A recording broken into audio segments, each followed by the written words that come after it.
contoh lah sederhana aja. Cerita kiamat, hancurnya alam semesta, itu sudah bukan lagi cerita biasa. Itu sudah menjadi keyakinan.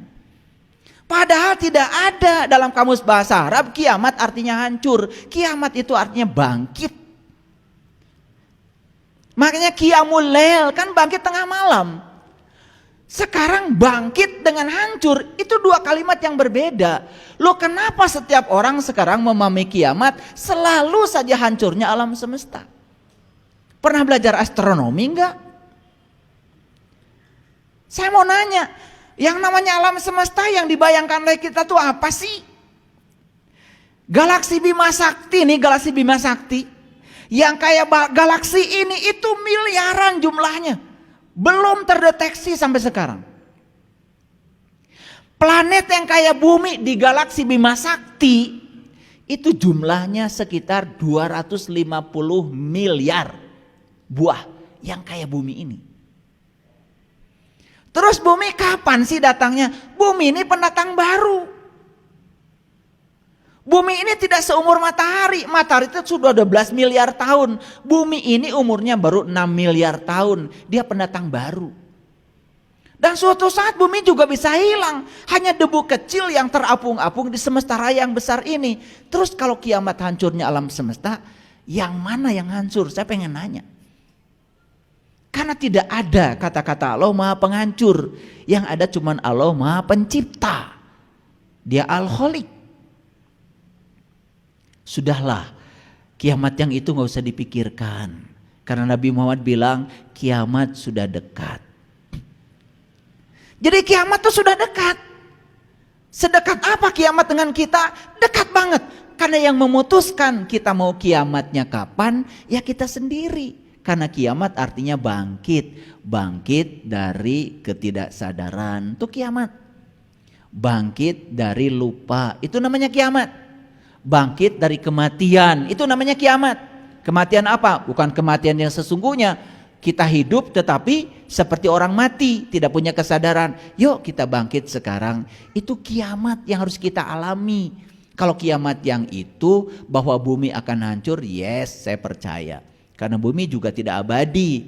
Tetapi siapa tahu bumi hancur kita sudah pindah ke tempat lain. Betul nggak? Kan tidak ada yang tidak mungkin. Dan Allah tuh pasti akan menyediakan yang lebih baik deh buat hamba-hamba yang dicintainya.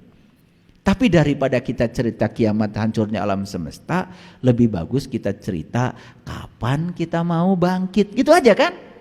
Kita usahanya bangkrut. Kita tahu oh kesalahan saya ini, yuk kiamat. Supaya kita bangkit gitu. Kan itu lebih pragmatis daripada cerita nunggu aja hari kiamat yang itu.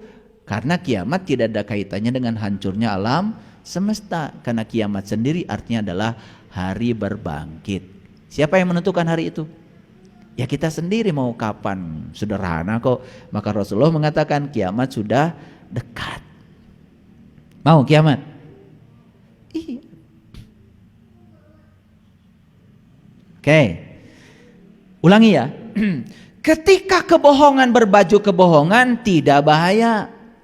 Tapi ketika kebohongan berbaju kebenaran, dia menyampaikan kebohongan berbaju kebenaran, seakan atur kebenaran, itu yang berbahaya karena dia bisa menipu orang. Ngerti maksud saya?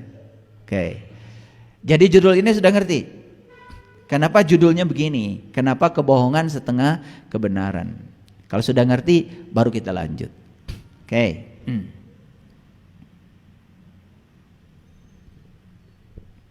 Sedikit saya bicara tentang kebohongan.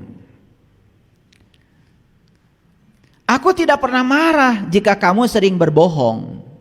Tetapi aku kesal pada diriku sendiri sebab aku tidak akan lagi mempercayaimu. Ngerti maksudnya? Aku tidak marah kamu berbohong padaku, tidak marah. Tetapi aku menyesal pada diriku sendiri karena aku menjadi tidak percaya kepada kamu. Itu bahayanya bohong. Ngerti? Gitu. Satu kebohongan sudah cukup untuk mempertanyakan semua kebenaran.